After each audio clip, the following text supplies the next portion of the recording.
Well, it is officially the end of an era. Dre Greenlaw has agreed to sign with the Denver Broncos. 3 years, up to $35 million. The price that the 49ers were afraid of. Yes, they wanted Dre Greenlaw back.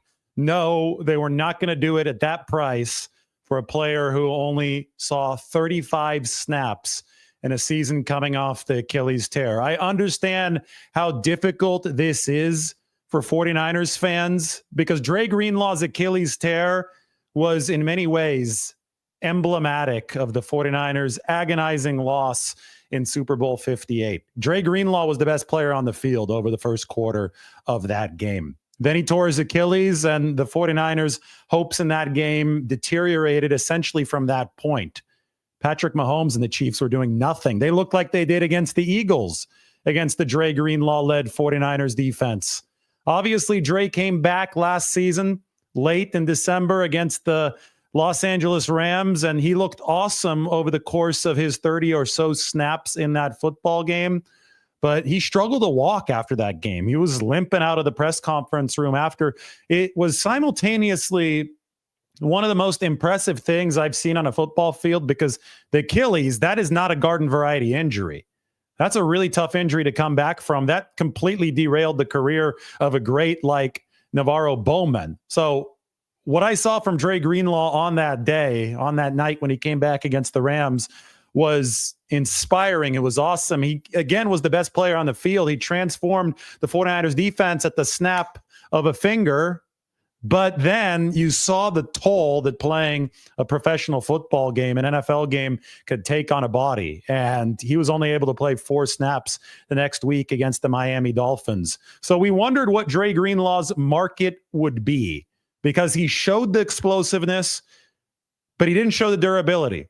But it turns out that free agency is desperate for linebackers right now. It is the hot position. And we know that Robert Saleh was adamant that the 49ers re-signed Dre Greenlaw, but I think even Saleh himself would understand that 3 years and $35 million from the Denver Broncos in this case was a little too much for the 49ers to handle, given the restraint that they're showing. They're trying to rebuild this defense with youth. They're trying to rebuild this defense with durability. And this was not a good defense last year, in large part because Dre Greenlaw was not available. I understand that. But even before this last season, Dre Greenlaw missed quite a few games. So as the 49ers move toward cost efficiency, Dre Greenlaw is the latest cap casualty. These are the 49ers players who have signed elsewhere today.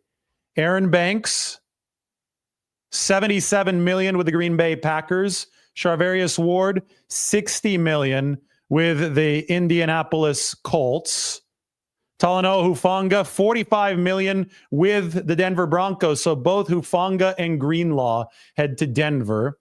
There's Greenlaw, $35 million total with Denver. Jalen Moore is going to be the starting left tackle in Kansas City. How's that for a twist? $30 million. Joshua Dobbs, $8 million. Leaving to be the backup quarterback with New England. And Elijah Mitchell leaving to Kansas City as well, $3.5 million. It has been a payday. That totals $258.5 million moving elsewhere from the 49ers to another team. It has been a heck of a day. I mean, we talk about the comp pick formula, but the 49ers, this before Dre Greenlaw agreed to terms with Denver, the 49ers had already maxed out the 2026 comp pick projection.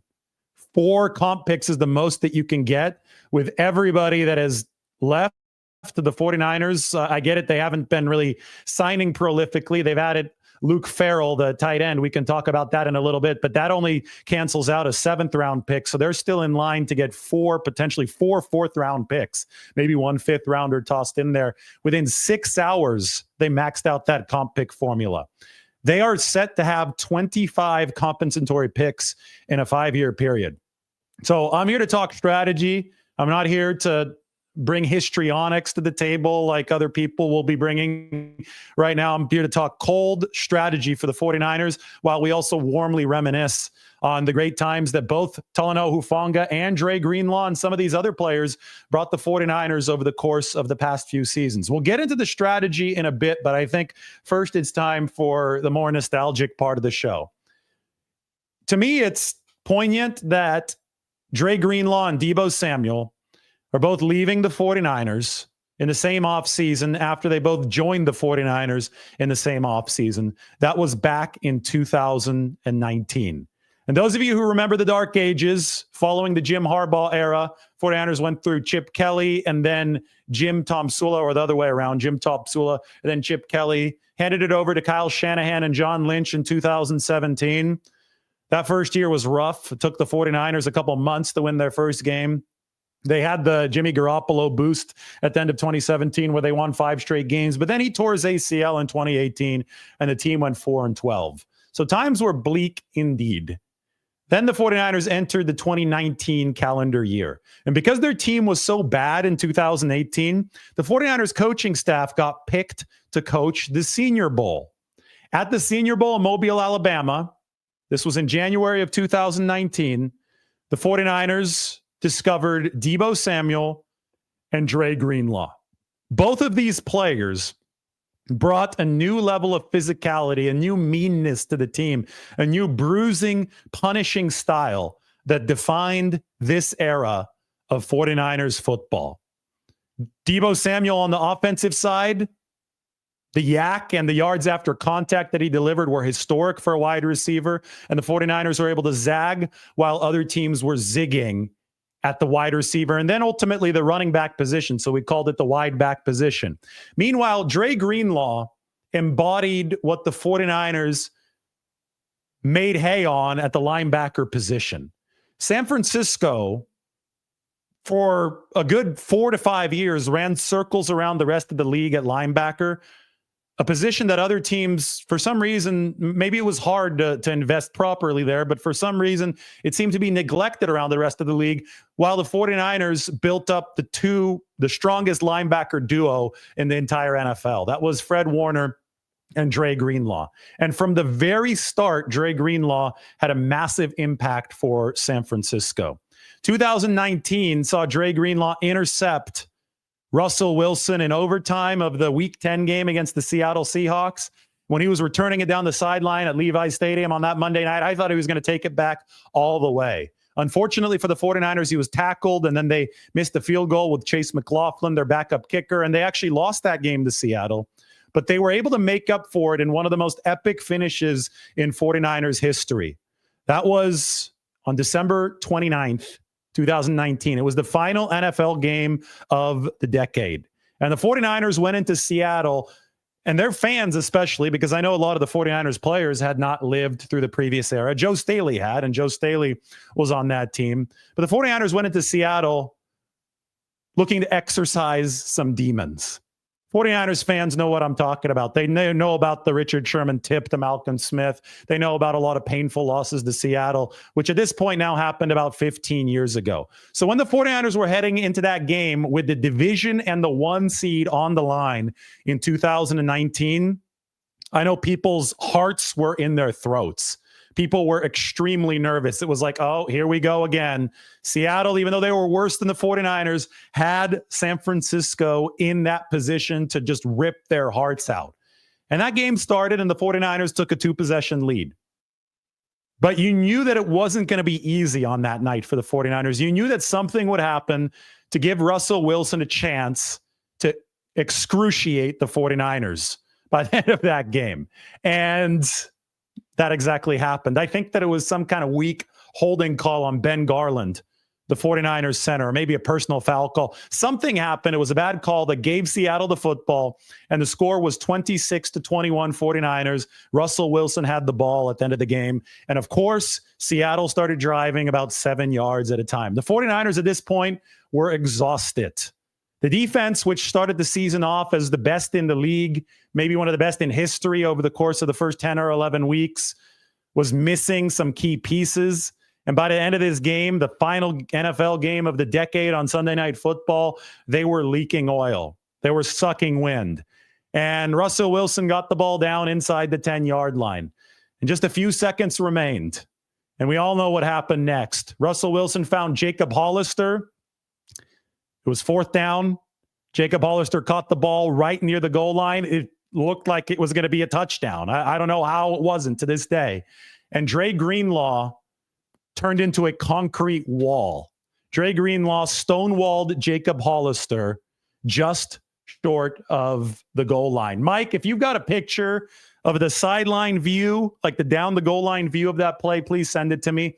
I thought that it was epic. It was like the Mona Lisa of the 49ers-Seahawks rivalry, because in the background, you had Richard Sherman, who now was on the 49ers, who had inflicted all that pain on San Francisco in years past. You had Richard Sherman looking down the goal line. He was right in the middle. It was like good and evil, like on two sides. Richard Sherman hung in the balance. Richard Sherman is watching, and he's starting to celebrate as it became apparent that Dre Greenlaw had stopped Jacob Hollister from crossing the goal line by about this much.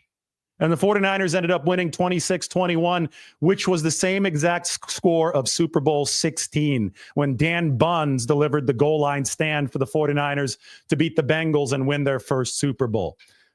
Of course, just like everything in this 49ers era, this ended in ultimate heartbreak. San Francisco would go on to lose to the Kansas City Chiefs in Super Bowl 54. But you can't take that moment away from 49ers fans. You'll never be able to take that moment away from 49ers fans.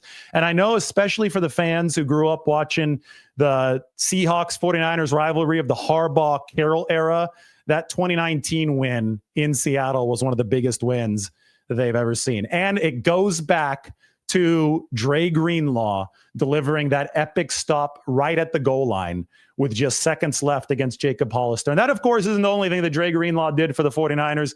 And this is a player who set a mentality. He committed a few too many penalties for some people's liking, but it was that mentality that unfortunately did draw some of those penalties, which helped spearhead the 49ers defense into a nasty unit over the course of the years. And I think it's no coincidence that the unit saw the bottom fall out this year when Dre Greenlaw was not on the field. So he has left to the Broncos. That's my tribute to Dre Greenlaw. You should drop your favorite memories into the chat section, because I think that they all are definitely worth looking at, worth reminiscing on right now. San Francisco was not going to cross a certain threshold. And we talked about a prove it deal, maybe a 1-year deal worth up to $10 million. I think more like $8 million.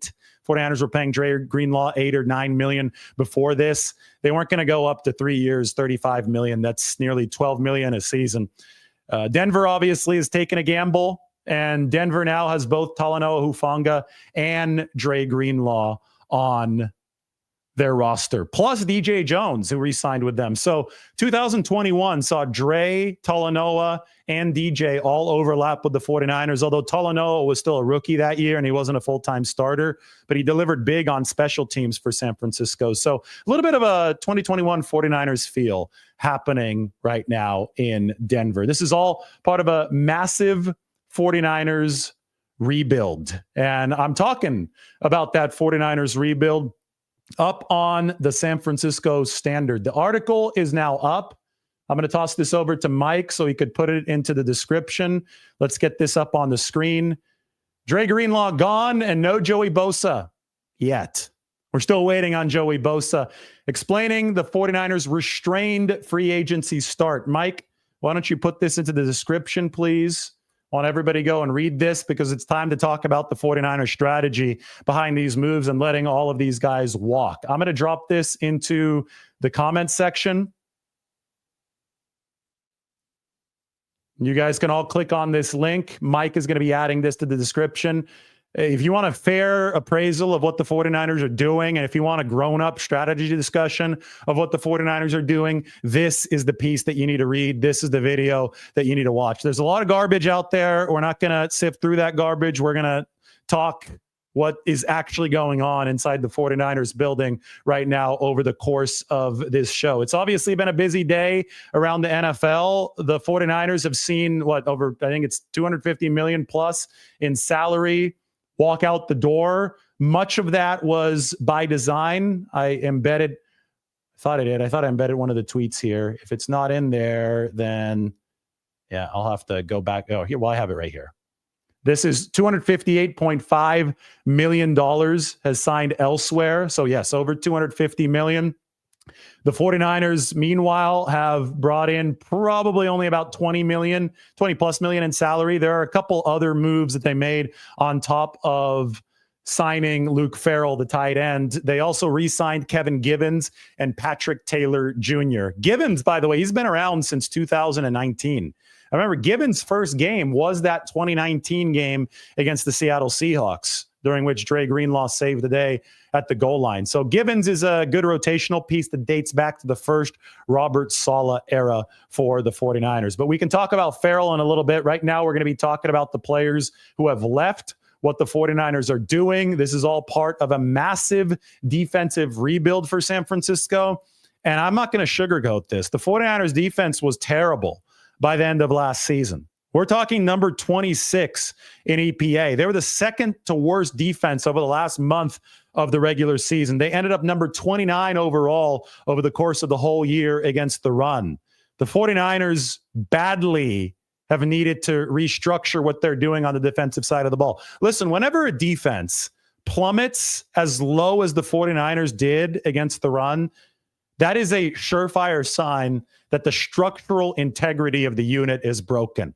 On top of that, the 49ers spent $343 million total to field their team last year. So they spent a ton of money, and they weren't just getting diminishing returns. They were getting terrible returns, especially out of the defense. So it was time to strip this down to the studs and rebuild it. For that, we can open up the roster and we can see exactly what the 49ers are working on right now on the defensive side of the ball. And I think that there have been a couple moves around the league that have made some players available that might be very interesting to further the 49ers' goal of fixing this at the foundation, which is the run defense. So obviously no Dre Greenlaw in there. Does that mean that D. Winters moves up to linebacker 2?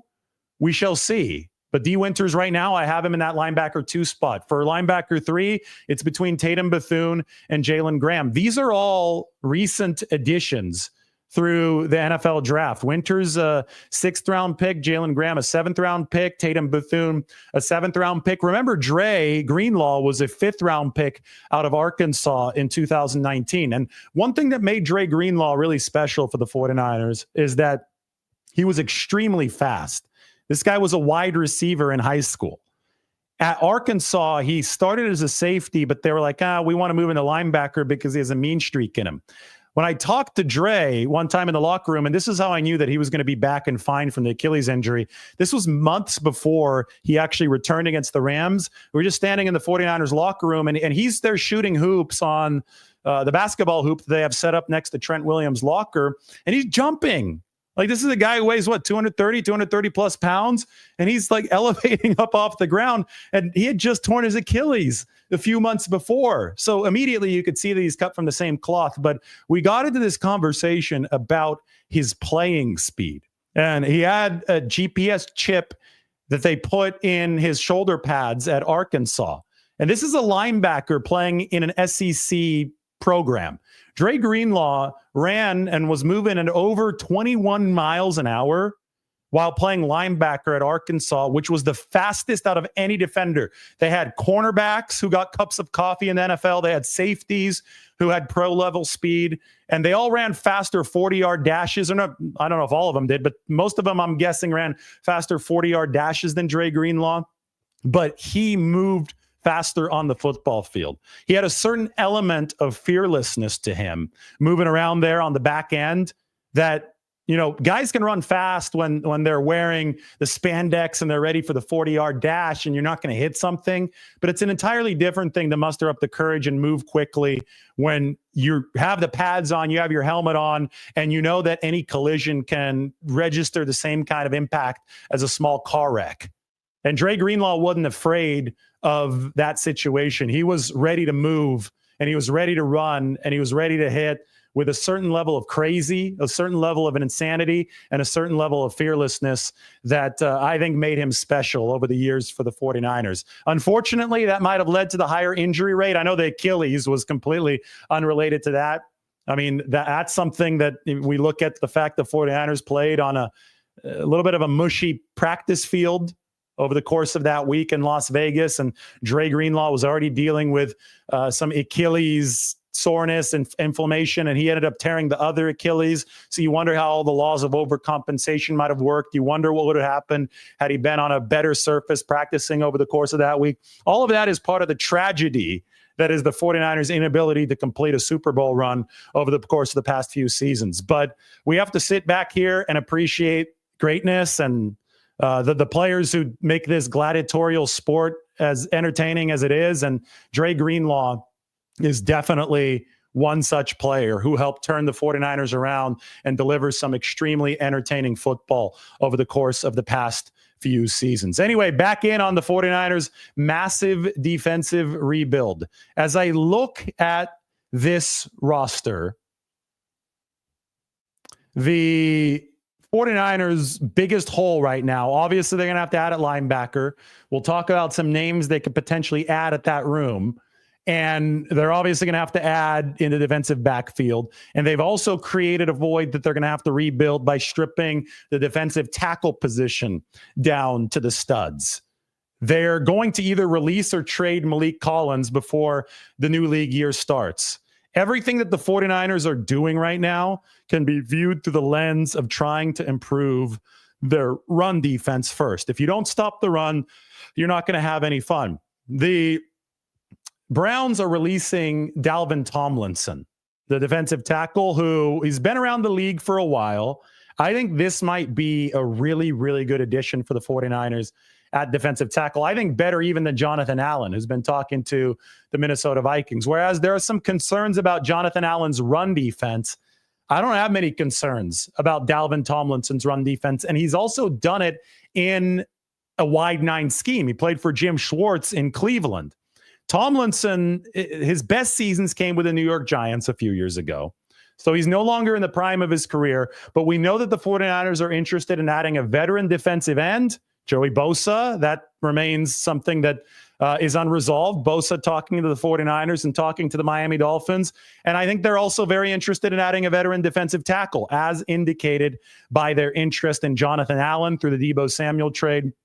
And I think that Dalvin Tomlinson, as he becomes available here, I think he's going to be a post-June 1st designation, so he won't officially become available until Wednesday when he's released. But the legal tampering window is here in the NFL. So I think that we zero in on the holes that the 49ers have to fill, and we realize that, yes, this team has 11 picks in the 2025 NFL draft. Yes, this is one of the most loaded defensive tackle classes. It's really good across the whole defensive line. There may even be some linebacker prospects. There definitely are some safety prospects. We could start with Nicky Manwuri at that position. Went to Deebo Samuel School of South Carolina. So yes, the draft is going to offer a lot of the mid-range talent that can help the 49ers resuscitate this defense, but they definitely have to start with veteran pillars. And over the course of free agency today, there was a lot of overpaying. The 49ers believe that Denver overpaid Dre Greenlaw. That's the cold-hearted look at the situation. The guy came off of a season where he only played 35 snaps, and he struggled out of the only game where, even the game against the Rams, he only played in the first half, and he struggled to walk after that game. So the 49ers, they have been looking at this from, it's really a ruthless cost efficiency standpoint, but that is the calculation that they made. They have to move forward with durability and impact at specific junctures being their guiding light. And when we look at how poorly this defense performed against the run last year, I think that is where the entire process starts. Earlier today, they made their one bigger signing of the day. This one, the agency says it's worth about $20 million over 3 years. The tight end, Luke Farrell, previously with Jacksonville, is joining the 49ers. Farrell is a run-blocking tight end. That is one spot where the 49ers really languished offensively last season. They were number 20 in first down run efficiency, and they were second to last, number 31 in run efficiency on third down and 1 or 2 yards to go. So they couldn't get a yard or two when they absolutely needed to get a yard or two. They were one of the worst teams in the league doing that, and they couldn't run out of their base packages as effectively as years prior. I think that the loss of Charlie Werner, the Georgia product who went to Atlanta after the 2023 season, was extremely underrated for the 49ers. Werner was a good blocker. Losing him, it was a big downgrade blocking-wise to Eric Saubert, the veteran tight end in 2024. So losing Warner, is something that a lot of people ignored because Christian McCaffrey and Jordan Mason missed so much time. But when we actually look at the way that things transpired, if you watch the tape, there was a lot of missed auxiliary blocks, and the 49ers definitely need to do better there. One thing about Luke Farrell is that his time in the NFL has seen a growing workload. I have a cool graphic here for you. This is put up by SF Data Niners. They do some awesome work from the visualization standpoint. This will show you how Luke Farrell has grown over the course of his 4-year career. This is his snap rate with Jacksonville. So darker red means he's not playing as much. As it begins to gravitate toward yellow means that he's playing much more. So his rookie season 2021, he had to fill in. That must have been a trial by fire experience. Week 2 of 2021 with Jacksonville playing 64% of the snaps against Denver. But for the most part, not playing a whole lot. Played 28% of the snaps against the 49ers in week 11, then played 16% of the snaps against the 49ers in 2023, week 10. But generally, this is getting lighter and lighter as you move to the right, which means that Farrell became a more trusted component of Jacksonville's offense as time went along. What really stands out to me about Luke Farrell is that over the past 2 seasons, the 2 seasons where he's played the most, he's been entrusted to pass block 99 times. Look across the league at what has happened today. You have offensive tackles going for outrageous prices. Laramie Tunsil, you saw the big trade from Houston to Washington. He went for 3 draft picks, a 2nd rounder, a 3rd rounder, and a 4th rounder. And I wouldn't be shocked if he got a new contract heading to Washington. Trent Williams in 2020, even though he had been out for a year, I get it. That probably depressed the price, but it only cost the 49ers a 5th-round pick to pick up Trent Williams, the best tackle in football back in 2020. Then you look at the price of some of these tackles. Dan Moore is one of the worst pass blockers in football. He's making $20 million now on his new contract, which was agreed to today. Jalen Moore was a backup for the 49ers. Jalen Moore, the backup swing tackle, is going to be Patrick Mahomes' blindside protector in Kansas City, and he's going to be making $15 million a year. All this tells me is that offensive tackles, competent ones, are an extremely short supply around the league. So anybody who can deliver any bit of pass blocking is extremely valuable. And the fact that Luke Farrell was entrusted to 99 pass blocking snaps, which is a lot for a tight end, by Jacksonville over the course of the past 2 seasons, tells you that the 49ers like that ability too. In fact, he was the 2nd highest graded pass blocker of any tight end in the NFL.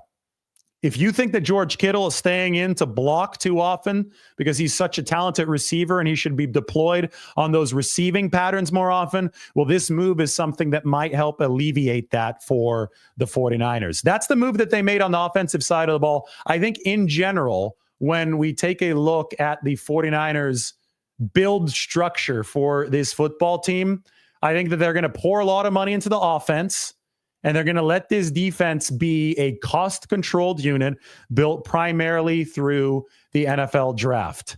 There is a team that has done that in their own division, and it's working out quite well for them, the Los Angeles Rams. There's another team in the 49ers conference that has decided to cut costs on defense and spend a ton of money on offense, and it's working out extremely well for them. That is the Philadelphia Eagles. Remember, the Eagles let Javon Hargrave walk after the 2022 season, and then they drafted the entire University of Georgia defense, and then they won a Super Bowl this past year, dominating Patrick Mahomes and the Kansas City Chiefs, all while they've poured in a ton of money to their offense. I mean, Saquon Barkley is now being paid more than Christian McCaffrey. Congratulations Congratulations to Christian and Olivia Colpo today, by the way. But Saquon is making all that money. Jalen Hurts is making $51 million a year. They paid A.J. Brown and Devontae Smith. They paid the offensive line. I think the Eagles, and to a lesser extent the Rams, have built the formula that the 49ers are trying to follow now. And that is pay a whole lot for the offense. There's going to be really, really important skill position players that are going to command a lot of money on offense. And for the 49ers, it's going to start with Brock Purdy, and then use the NFL draft to fortify that defense. So that's exactly what I wrote about here up on the San Francisco Standard. I get into the entire comp pick formula. And, I talked to John Lynch about this a couple years ago at the NFL owners meetings. And John Lynch, he had a really good quote right here. I should pop this open up on the screen so you guys can read this. By the way, click on this link. Go check out the San Francisco Standard. This is the only place we're going to get coverage that is this in depth. It is available to you in the description of this video. Best place to follow what the 49ers are doing in free agency. And you can read this right here. John Lynch, this is from our conversation a couple off seasons ago, talking about the comp picks that the 49ers are racking up right now with some of these departures. You look at the well-run organizations, some of the people play this comp pick game well and play it really well. Baltimore was always one that did it extremely well. New England was doing it. That was over the 20 years with Tom Brady and Bill Belichick. We felt like once we could get to a position, we'd love to figure it out. And we had a lot of smart people who we felt could help us figure it out, and we figured out how to do it well. So now the 49ers are on track to have 25 compensatory picks. That is an insane amount. 25 compensatory picks over the course of a 5-year stretch. They're going to have 4 in this draft, and they're set to have at least 4 in the next draft in 2026. And this is how they plan to replenish the defense. This is why we're going to focus, I think, big time on the defense when we discuss the 2025 NFL draft. And this is why, we'll see. I think they still need some veteran pillars. So we're going to discuss Joey Bosa. We're going to discuss Dalvin Tomlinson, who else the 49ers might add on the defensive side of the ball. But moving forward, as we look toward the general charting and the general trends of team building, it's going to be money toward the offense and the cost-controlled effort on the defensive side of the ball, of course, outside of your primary pillars. You pay your A-list pillars. That's Nick Bosa. That's Fred Warner. That's Deommodore Lenoir.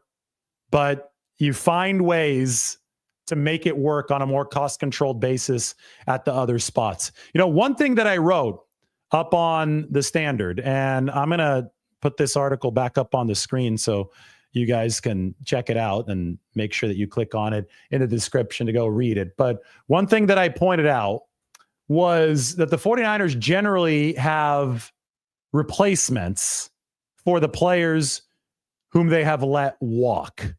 So we could take a look at the list of the players whom the 49ers have let walk so far today. I think I have it open. Where do I have it? Right here? Yeah, here we go. Aaron Banks, the replacement is Dominic Pooney. Charvarius Ward goes to the Colts. The replacements are Deommodore Lenoir and Renardo Green, 2nd-round draft pick last year. Pooney was a 3rd-round draft pick in 2024. Talanoa Hufanga, the replacement is Malik Mustafa, 4th-round pick, 2024. Jalen Moore, well, he was a backup, so I would hope that the 49ers don't have to strain too hard to find a replacement. Josh Dobbs, well, we'll see who they add as the backup quarterback. It might be Jameis Winston, with whom they're in conversation. Elijah Mitchell, well, the 49ers have Isaac Guerrero now, running back. The only player on that list for whom the 49ers don't have a direct replacement at this point, unless you're saying D. Winters is that direct replacement, and I still have some doubts about that, is the guy up on the screen, Dre Greenlaw. That was the one biggest question entering today, the first day of free agency, when we were gauging to see who would re-sign and who wouldn't. The list of players that I went through right now, essentially all of them, we didn't expect the 49ers to retain those guys, but we weren't 100% sure on Dre Greenlaw. We gave it like a 20% chance of him re-signing with the 49ers entering today. It was probably going to be something that relied on some nostalgia for Dre Greenlaw. Okay, Robert Saleh's coming back as the defensive coordinator. Robert Saleh calling Dre Greenlaw a lot. He was obviously putting on the full court press. He wanted him back, but money's going to talk, and it should talk in this league. And I think that when the season ended, they threw that going away party on the block where I think Dre Greenlaw and Fred Warner lived. And it was definitely pointed in the direction of Dre Greenlaw leaving because there was an assumption that he was going to command some money on the free agent market. And unfortunately for the 49ers, he did command more than they were willing to pay. So my next question is, how will San Francisco move forward at this linebacker position? We can talk about some options. We can talk about what they might do in the NFL draft. We can discuss who they already have on the roster. I think that D. Winters played some good football for them last year. He is worthy of at least the number 3 linebacker spot. I was convinced of that when I saw him cover DK Metcalf 20, 25 yards downfield early in that Week 10 game against Seattle and just blanket him. Mike's favorite guy for this potential job is EJ Speed. EJ Speed was with the Indianapolis Colts. He's a 29-year-old linebacker. He worked under Gus Bradley, who is now an assistant 49ers head coach. He's really the top lieutenant of the defense for the 49ers. So Mike really badly wants EJ Speed to join the 49ers. He thinks that that is the way forward for San Francisco. He's going to be 30 this next year. Last year was at $4 million a year for Indianapolis. So that would be a mid-range option for San Francisco as far as veteran depth. And then you could move into the rookie pool after that to try to fortify that position, but you can't count on players to be ready right away. Denzel Perryman is somebody else who might be available. Eric Kendricks, who actually agreed to join the 49ers last year, can be an option. He agreed, but then he defected before signing his contract. Somebody who's not an option is Devondre Campbell. And I think that linebacker and Dre Greenlaw is an extremely sore spot for some people because it is the position that Devondre Campbell walked out on in that game against the Rams. That was the game that Dre Greenlaw came back and showed the remarkable explosiveness coming off of the ACL tear, off the Achilles tear. And Devondre Campbell apparently was not in a good mood because Dre Greenlaw was back, taking one potential spot from him. And it was during that game, actually, that D. Winters surpassed Devondre Campbell on the depth chart. But when Greenlaw could not continue in the second half, Campbell was like, nope, I'm good. I'm not going to play. And the fact that that happened, it was just insult on top of a lot of injury for the 49ers in 2025 and a lesson, or 2024, and a lesson that the 49ers do need to be very judicious with who they pick to fill this linebacker role moving forward. There's Devin Bush, Devin White. We're getting a lot of names here from Mike as we go through the free agency list. He says, why don't they try to trade for Quincy Williams of the New York Jets? When I saw the Jets play in person this past year with Quincy Williams and CJ Mosley, that was a solid defense, right? I was like, wow. Those guys were flying. There was not a lot of room for Brock Purdy to operate in that Week 1 game. The Jets had a tremendous back seven, as evidenced by the numbers that they put up defensively up until Robert Saleh was fired, and then everybody and that entire defense fell apart. But yeah, I would like the idea of Quincy Williams reunited with Robert Saleh by virtue of a trade. If that linebacker position is so important to the 49ers, and I think it is for Robert Saleh, he's been adamant that the 49ers keep Dre Greenlaw. He does not get his wish. So where will the 49ers turn next?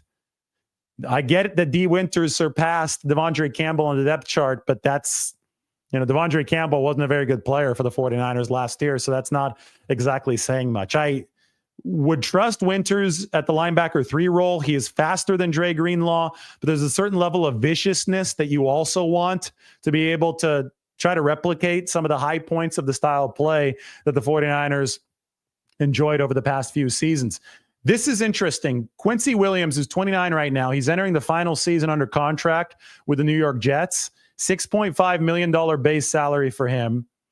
The cap number is $8.4 million. That's for New York. An inheriting team would only pay Quincy Williams $6.5 million in this 2025 season. I don't know where the Jets stand with Quincy Williams. I know there's a new regime in there. Maybe Aaron Glenn, the new head coach, really likes him. But if the Jets feel that they can recoup some draft capital for Quincy Williams to use elsewhere, especially given how prolific the spending on linebackers has been over the course of this free agency, that could potentially be a move for the 49ers. Either way, they do have to move off of the Dre Greenlaw hope and onto the backup plan moving forward.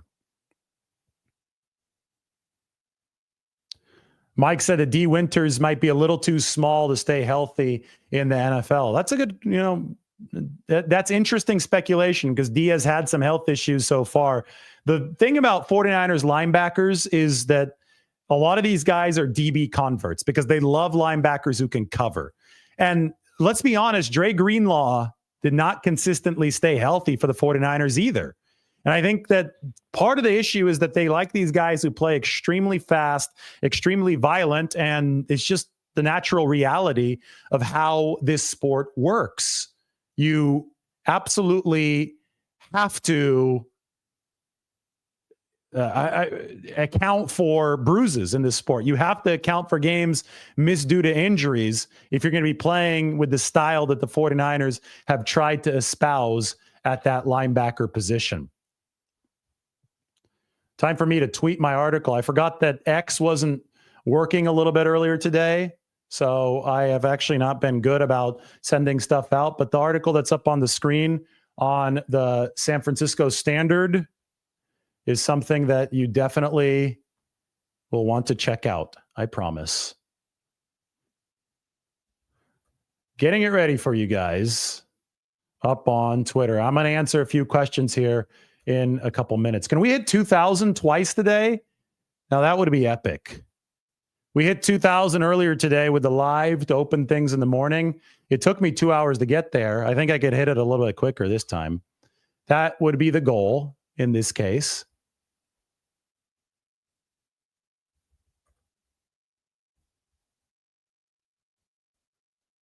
We're less than 300 away, and we're only 41 minutes into this sucker. So let's go for it. Oh, cool. We got some good super chats. So somebody's saying it's rebuild mode. Guys, we already knew that this was likely going to happen. I've been talking about it for months. Everybody acting shocked that the 49ers are letting money leave the building. If you want to attach the negative stigma to the word rebuilding, that is up to you. Or you could look at this as a refresh, because that's what the Philadelphia Eagles did. That's what the Rams have done. That's what a team like the Bills are doing. Every good team in the National Football League operates on a cost-controlled basis. There are certain exceptions, and it's when you have a very expensive roster, an aging roster that's desperately trying to win a Super Bowl. There are some exceptions for putting the pedal down and just spending your way through it, putting your head down and spending your way through the door, trying to kick down that door, or really just trying to ram through the door with your head. The 49ers are trying to ram through the door with their head over the course of the past two seasons. They got close, but it didn't really work, and they didn't get close in 2024. They ran out of gas. The bottom fell out of the defense. The defense ranked all the way down at the bottom of the league against the run. So the 49ers, I mean, it's natural. That path didn't work. Dead end. Unfortunate, they did the best they could while that was the optimal way to proceed in the short run. But now they've got to think about what the optimal way to proceed in the long run is. And I can guarantee you, and I've said this over and over and over again, the optimal way to succeed in the NFL over the long run is through cost control. You have to be efficient. You have to build through the NFL draft. You try to pick up as many draft picks as you possibly can. The 49ers obviously have done that. 25 comp picks are scheduled to come their way over a 5-year period. Now they've got to hit on those draft picks. They hit in 2024 on the vast majority of them. They're going to have to hit on the draft picks in 2025. If you hit on those draft picks and you bring in two very big draft classes, like the Los Angeles Rams have done in subsequent years, like the Philadelphia Eagles have done under Howie Roseman, then you're going to see the results materialize on the field. This is a young man's league. and the 49ers must absolutely treat it as such.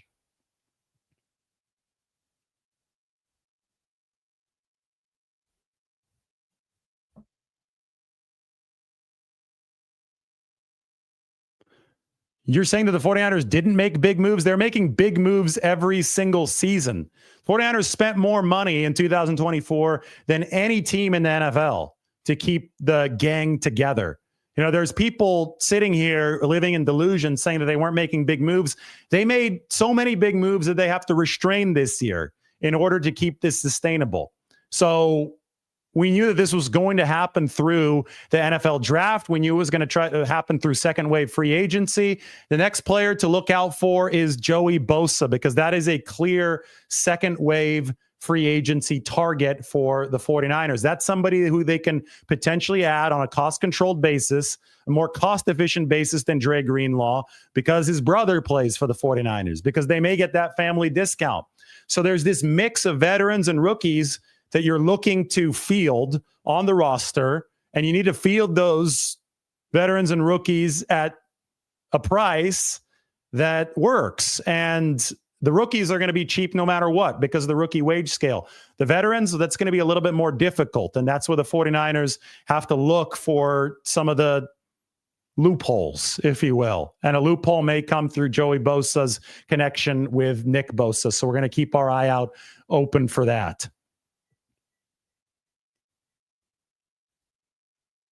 Chris says he hopes the 49ers get compensation for the loss. Yes, they will. They're going to get a comp pick. Dre Greenlaw has signed for up to $35 million with the Denver Broncos. Talanoa Hufanga, $45 million with the Denver Broncos. Aaron Banks, $77 million with the Green Bay Packers. Charvarius Ward, $60 million with the Indianapolis Colts. You add up all these signings, that is over $250 million. Signing elsewhere. The 49ers, they're going to have their 25 comp picks in 5 years. They hit on their draft picks last year. It all comes down to hitting on the draft picks in 2025. That's how team building works. You know, people who complain about a team not doing enough or doing something wrong on the first day of free agency, that is like standing up and writing, "I play too much Madden" on your t-shirt and then parading yourself around. I play too many video games. I don't understand how real football works. Those are the types of people that complain on the first day of free agency because they don't understand how team building works. And especially in the case of the 49ers, we have a clear study of how this team has maneuvered through the comp pick process. We have a clear study of how they've maneuvered through a big spending period. And then we have examples not only from the 49ers past, but through the past in the NFL. I mean, this is how the league works, ebbs and flows. We have examples of how teams transition from not paying a quarterback big money to paying a quarterback big money. And Brock Purdy is obviously an expenditure for the 49ers to make. He's been the most efficient quarterback in football ever since 2022. So he's going to turn into the financial centerpiece of this team, whether you like it or not. That's how the 49ers are going to operate moving forward. They have to figure out how to make the structure work around Purdy on this football team. And that means investing money into the offense like the Philadelphia Eagles, who just won a Super Bowl with Jalen Hurts making big money, and a cost-controlled approach on the defensive side of the ball. It all circles back to that. As Tony says, winning a Super Bowl is really hard. Yes, some of you are spoiled. You still remember when the 49ers won 5 of them? That was before the salary cap. It's become even harder in this modern day and age. Unfortunately for San Francisco, there have been a lot of heartbreaking, agonizing, close but no cigar finishes. Would it have been great for them to cash in one of those times? Of course it would have been. But life isn't always fair. So now they have to figure out a way to recalibrate without the wind of a Super Bowl wind at their back. The wind of a Super Bowl win at their back. Should the 49ers take a chance on Hassan Reddick? I would say no to that. 1 sack last year. I'm sure Robert Saleh wasn't thrilled about that in the New York Jets building. I think that Joey Bosa is a much better proposition than Hassan Reddick. You know that you're going to get Joey if he signs with the 49ers for the love of the game. I mean, They're going to get Joey at a cost-controlled price if he comes, right? They're not going to overpay for Joey Bosa. We know that the 49ers have drawn a firm line in the sand. So that means that Joey's going to come over, and he's going to want to join his brother. He's going to want to prove that he can stay healthy. He's still only 29 years old. And Reddick, by the way, signed with the Bucks. So that was part of what all happened today. So there's no chance the 49ers go and get Hassan Reddick. But Joey Bosa would be somebody who's going to be good against the run. You'll get some pass rushing juice out of him, and you can mix and match him with Leonard Floyd. Leonard Floyd, more of a pass rusher, sack artist. Joey Bosa, a good, rigid force against the run, opposite his brother Nick, who could do both. That's the move that makes more sense for the 49ers. How do the 49ers replace Dre Greenlaw? I've been talking about it for the last 49 minutes. Go ahead and rewind, and we'll get to that point. David, be honest. Are the 49ers going back to the 2000s? No, they have one of the best quarterbacks in football in Brock Purdy. Were you asking the same thing about the Philadelphia Eagles when they let a bunch of veterans go on the defensive side of the ball? Were you asking the same thing about the Rams when they had the salary cap hell and they went to a draft-oriented nature on defense? I mean, this is how the league works.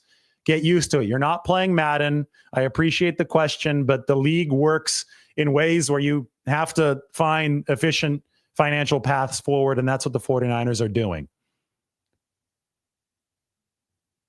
49ers have a great front office, a good head coach, and a good roster. And we'll see how it's the first day of free agency. So we're going to see how the 49ers build the rest of this thing up over the course of this week. Then they have those 11 draft picks, and they will move forward with that. Joey Bosa is actually 29. Somebody's saying he's 30. Don't insult Joey Bosa. He's 29 years old. He's going to be going on 30 this offseason. And I think that the consensus is amongst those who know the game that as on a rotational basis, playing for a manageable contract, a cost-efficient contract, Joey Bosa would be a good addition to anybody. And the 49ers can get that efficiency through the family discount, potentially for Joey Bosa. Faithful to the Bay says, explain why the 49ers are paying a lot for a below-average tight end. Have you watched the tape? Have you watched Luke Farrell block? I think they're paying a tight end, too, for blocking purposes.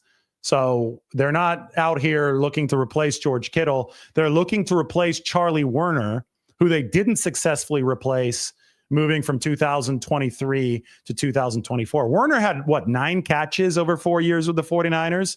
So it wasn't a receiving position. Anything you could get out of the position is a bonus. So I'm sure the 49ers would love that from Luke Farrell, but they're looking for good blocking. They might even be looking to replace the Kyle Juszczyk role, although that's unclear. Farrell's a 6'5" tight end, but I played some tape earlier today. You can go and watch that video. This is a player who is very, very good in the blocking game, and the 49ers need another one of those because the offense was severely missing that last year when they dropped to number 20 in first down run efficiency.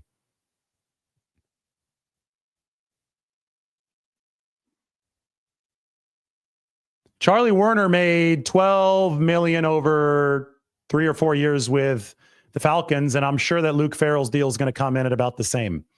We haven't heard the final numbers for Luke Farrell's deal. I'm guessing it's going to be an average annual value, APY, of about $5 or $6 million per year. So given cap inflation, it's not going to be much different than the size of Charlie Werner's deal. And maybe the 49ers get a little bit extra receiving information. A little extra receiving efficiency from Luke Farrell moving forward. As Mike says, he is an elite pass blocker. And sometimes it's not just about the fantasy stats that a player can give you. This is a team sport where a lot more is on the line. Michael gets it. Farrell's a good move. Less blocking and more catching for Kittle is a huge plus, not just for the offense, but for Kittle's health moving forward. I mean, George Kittle's not a young player anymore, and he's still an elite pass catcher, an elite route runner in this game, great at the yak. You don't want to leave him there playing as an offensive tackle all too often. Take some pressure from the physical aspect of the game away from George Kittle, open things up moving downfield for the 49ers. So Dre Greenlaw has left the 49ers to the Denver Broncos. We went through the epic memories of what Dre Greenlaw has brought to the table for the 49ers over the course of the past several seasons.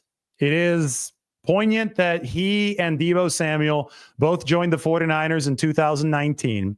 Both were massive parts of the 49ers turnaround. I mean, if you want to talk about dark days, 2018 when they're 4-12, those were dark days. And then it was just this adrenaline shot to the arm in 2019.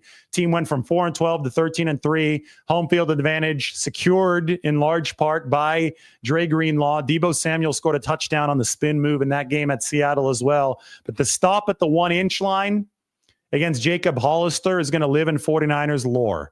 And today, Dre Greenlaw signed. Good for him. He signed for a lot of money with the Denver Broncos, but this was obviously a price the 49ers just were not comfortable matching, given the fact that they are tightening the belt, focusing on that financial efficiency, and they could not justify giving that kind of money to somebody who played only 35 snaps last year. So both Talanoa Hufanga and Dre Greenlaw are headed to the Denver Broncos. The 49ers are refreshing this defense in the most profound way that we've seen under Kyle Shanahan and John Lynch. And it just so happens that it coincides with the return of defensive coordinator Robert Saleh.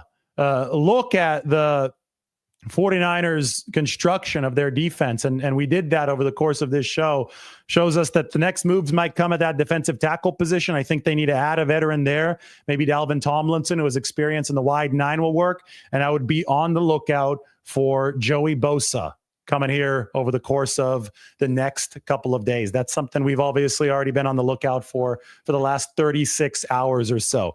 Greenlaw opens another hole at linebacker. It's one that we anticipated that the 49ers might have.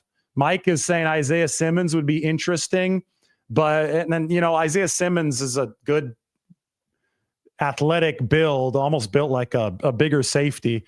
Remember all the hype on Isaiah Simmons coming out of Clemson. Could be a player that the 49ers look at as well. I still like Quincy Williams. I love the idea of trading for Quincy Williams if that's even possible. But I do think the linebacker, given how important it is to modern defenses to face these adaptable offenses, is a position that the 49ers will need to focus on through both free agency and the NFL draft. And then, of course, there's the secondary where a lot of players left today, including Hufanga and Charvarius Ward. Those were also departures that we expected this offseason from the 49ers. Boy, has it been an intense day. And the 49ers have informed, wow. So before we leave here, we have more news. This is another true end of an era. The 49ers have informed 9-time Pro Bowl fullback Kyle Juszczyk tonight that he is being released. So we're going to get this up on the screen. So I do wonder now that the 49ers have signed Luke Farrell. We played some of the tape of Luke Farrell. If he is going to take over a lot of Kyle Juszczyk's duties in this offense. We already speculated that over the course of the first show when we discussed the signing of Luke Farrell. And now, according to Adam Schefter, the 49ers have released Kyle Juszczyk, who is the longest tenured 49er. He joined the team as a free agent in 2017 in the first free agent class that San Francisco fielded with Kyle Shanahan and John Lynch. He's been a really good 49er. The release will save the 49ers, I think, about $6 million in room. I'm going to check those numbers right now for San Francisco. He took the pay cut last offseason, and now the 49ers looking to cut that cash spend as they reshuffle the team around Brock Purdy will save even more money. We'll see. Well, the post-June 1st cut, Kyle Juszczyk will save the 49ers $4.6 million this year. I'm assuming it's going to be a post-June 1st cut, which will be designated officially on Wednesday. But Juszczyk's contract has a $4.1 million base salary and $500,000 of bonus money on it. So $4.6 million will be removed from the books overall. And then the 49ers will obviously take the dead money from some of the restructures that's pushed money back into the future, and it will accelerate and either hit this year or it'll hit this year and the next if they run the post June 1st designation. So, wow, this is moving really quickly today. Juszczyk released by the 49ers. We're going to talk a little bit more about that in a little bit. This, of course, is the longest tenured San Francisco 49er, and he's no longer going to be on the team after Wednesday. When I look at San Francisco's roster, and I want to go and show you some of the spots here that the 49ers are going to fill. And I think that the addition of the tight end today, Luke Farrell, I think that the 49ers reshuffle on offense without Juszczyk will include Farrell taking over some of those duties. I've got to find where we even put the roster first and foremost. I've got so many windows open from everything that we've been working on today, but we're going to have to move on to the Juszczyk storyline as soon as possible here. Let's get this. Man, I've got a lot open here.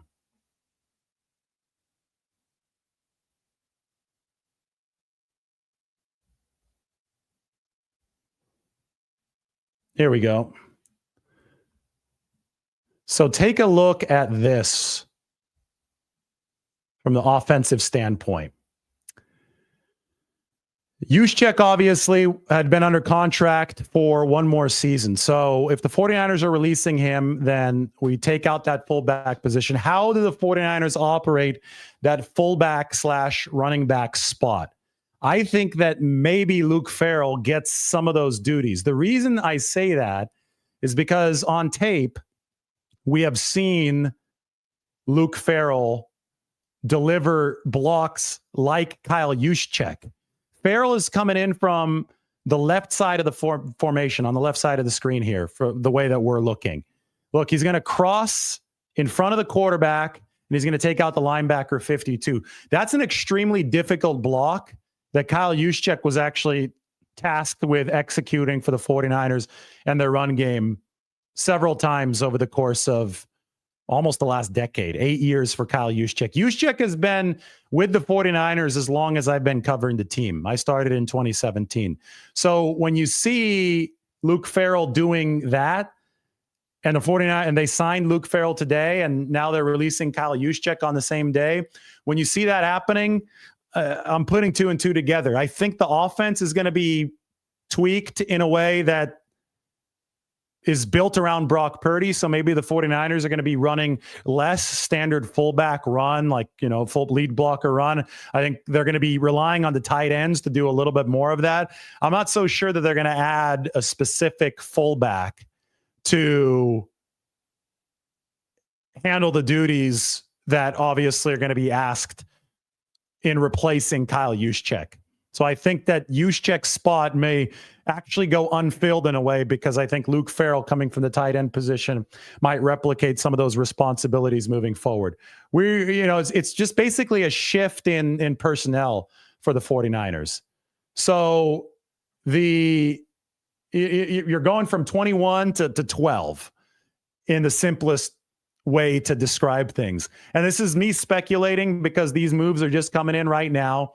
But I do think that the tea leaves that we're getting, and these are some pretty intense tea leaves, right? We're seeing the 49ers sign a new tight end too for the biggest money that they've signed a tight end to over the Kyle Shanahan tenure. And we're seeing the 49ers release Kyle Juszczyk, who's the longest tenured player. The tea leaves that we're getting indicate that is the direction that the 49ers are heading with this. So the Kyle Juszczyk tenure with the 49ers is coming to an end. Definitely heavy news for the 49ers as this major roster reshuffle continues.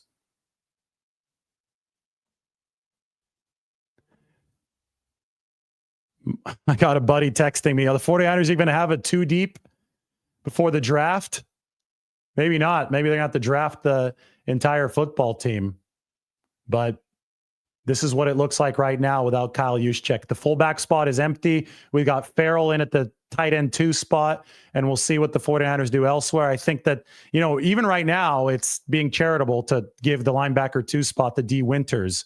There's a chance that he's at linebacker 3. In fact, if we're going to run this by a meritocracy, we need to take D. Winters out of the linebacker. Oops, I did not mean to do that. We need to take D. Winters out of the linebacker 2 spot, put in the linebacker 3 spot, and keep that linebacker 2 spot open. There's a gap there after Dre Greenlaw has signed with Denver. There's a gap at fullback.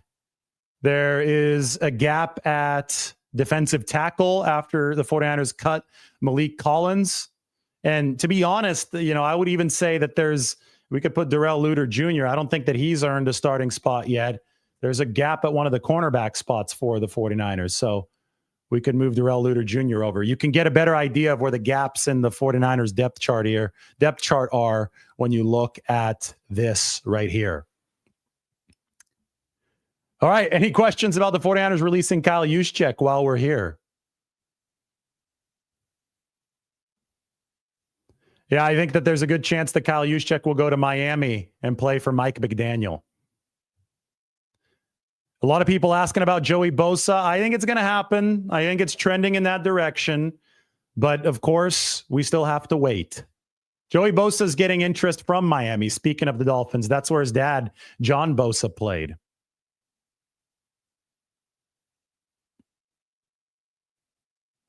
Is this all because Purdy will want a huge deal? I think it's all because the 49ers are facing the financial realities of football. The quarterback gets paid a whole heck of a lot of money. Once you shift from rookie quarterback mode to paid quarterback mode, you've got to make sure that your roster is on the cutting edge of efficiency. So it's moving in this direction naturally. I don't think it's because Purdy's greedy, wanting a whole bunch of money. I think it's because there's a market rate for the quarterback position. The 49ers are going to pay the market rate for the quarterback position, and they want to make this roster as young, fast, and powerful as it can be in 2025 and beyond. I know that a lot of people don't like Kyle Juszczyk leaving. That is the reality of how this sport works, though. I mean, we can talk about Kyle Juszczyk, and I'm sure I will in even a dedicated video, because this is big news for the 49ers. He's 33 years old, comes from Ohio. I wrote one of the most fun pieces I got to write covering the 49ers was something looking back at Kyle Juszczyk's high school rivalry with this guy, Chris Snook, back in high school in rural Ohio, outside of Cleveland. And Kyle was a competitor back in high school. This was somebody who was playing quarterback, basically all the positions on his JV team, but he was the center of everything at quarterback, and even drew up a play in the dirt to win a game as a freshman on the JV team. Obviously, he graduated to varsity, matured into that as he got bigger and stronger, and then just took over. And he had this high school nemesis, and they've since connected through the article that I was able to write a few years ago, because I was able to get a hold of the other guy. This guy, Chris Snook, and Kyle Juszczyk have connected. And Chris went on to play, or he might have gotten hurt, so he may have had to medically retire in college, but he went on to West Virginia. But anyway, the Kyle Juszczyk versatility, the Swiss Army knife that we ended up seeing in the NFL, first showed really early. Then he went to Harvard, where he was a slot receiver. And you could see the way that the game went, right? The 49ers, first the Ravens, and then the 49ers added somebody who played slot receiver at Harvard in the Ivy League in college, but they added him so he'd play fullback. So they wanted this amorphous offense that would be able to deliver through the air, but also deliver all the really tough run blocks. And Kyle Juszczyk was part of that massive effort for the 49ers. I think it went really well. They had a lot of top 5 offenses over the course of the past 8 years. But unfortunately, there's a time for everything. And George Kittle, as this 49ers offense evolves, is heartbroken. I've got the Instagram post or the tweet from George Kittle. Mike has it here for me. We're going to get this up on the screen.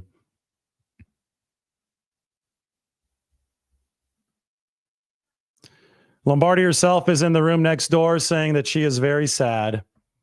It's tough.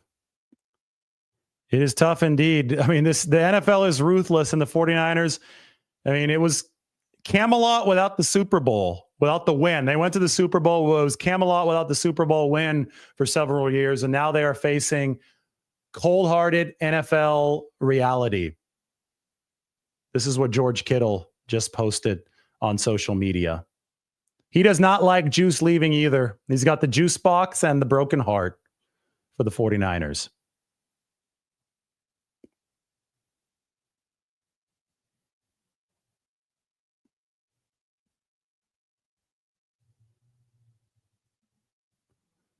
Got a lot of sadness in the comments section.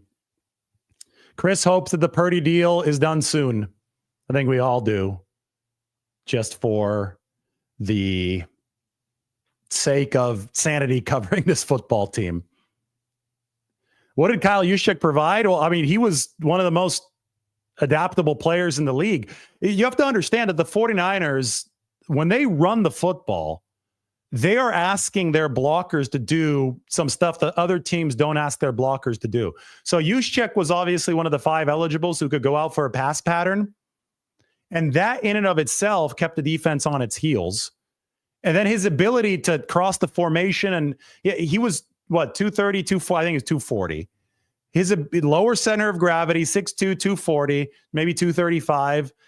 His ability to cross the formation, physically administer some of the blocks that larger players couldn't administer, unlocked several parts of the 49ers offense. That's why I'm showing you tape of Luke Farrell, the new tight end that they picked up, doing some of the same stuff as Kyle Juszczyk. I think that's still going to be part of the 49ers repertoire, but they're probably going to be moving personnel packages and making things a little bit more amenable to Brock Purdy's skill set, which obviously includes throwing the ball more moving forward. So Kyle Juszczyk provided a lot for the 49ers. He was also a locker room pillar for all these years for San Francisco. But now the 49ers are moving on to that new era, and it's going to be tough to overcome this loss for the 49ers. They are meeting the brutal reality of the NFL salary cap spending all at once in this offseason. They did mortgage the future for a couple of those seasons as they were trying to kick down the door, winning the Super Bowl. And now they are in a position where they are trimming the fat and finding a way to make this roster as young and cost efficient as possible. It was the oldest roster in the league last year. All right, we're going to get further into this moving forward. 49ers have released Kyle Juszczyk on the same day that Dre Greenlaw leaves the 49ers to sign with Denver. Talanoa, Hufanga gone too. Juszczyk adds even more to the 49ers list of money coming off the books. A lot of money is signed elsewhere. I went through all of that a little bit earlier. If you want to read more about what the 49ers are doing, I'm going to have to add the Kyle Juszczyk part to this article, but you can go into the description of this article up on the San Francisco Standard and see this article right here. Dre Greenlaw out. No Joey Bosa yet. Joey Bosa might be headed to the 49ers to replace some of the veteran leadership that they're obviously losing with some of these guys. But we've seen more losses than additions for the 49ers at this point. Everybody, thanks for watching. We will talk to you very, very soon. I got something. We got one video to end this with. Oh, this is great. We got to play one more video. This is, we got one more to add. Because Kyle Juszczyk is gone, why not end with a highlight of Kyle Juszczyk? Here we go.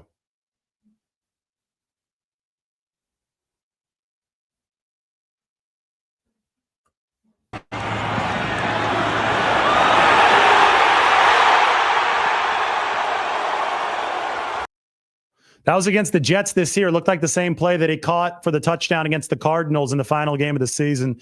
Juszczyk finished with exactly 200 receiving yards. It was an honor. It was a privilege to work with Kyle Juszczyk over the course of the past 8 seasons. Wow, how time flies. 8 seasons. Entering season number 9 with George Kittle. The longest tenured 49er is now George Kittle. All right, go cover the rest of this. Talk to you guys soon.